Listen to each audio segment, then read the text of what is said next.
নমস্কার।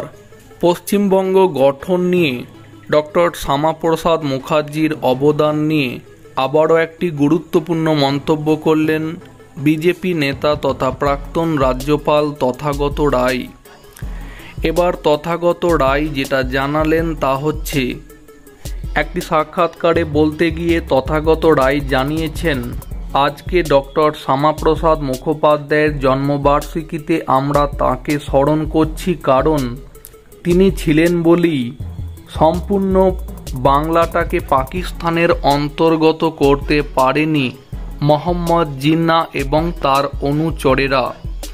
হিন্দু প্রধান পশ্চিমবাংলা আলাদা হয়ে ভারতের সাথে সংযুক্ত হয়েছিল। আমরা যে হিন্দু বাঙালিরা পশ্চিমবঙ্গে মাথা উঁচু করে দাঁড়াতে পারছি, এটা তারই অবদান। অর্থাৎ পশ্চিমবঙ্গকে ভারতের সাথে সংযুক্ত করার পেছনে ডক্টর শ্যামাপ্রসাদ মুখার্জির অবদান ফের একবার জনসমক্ষে ভালোভাবে বুঝিয়ে দিলেন বিজেপি নেতা তথাগত রায়। প্রিয় দর্শক বন্ধু, তথাগত রায়ের এই মন্তব্যের বিষয়ে আপনাদের কি মতামত থাকছে কমেন্টে জানাতে পারেন।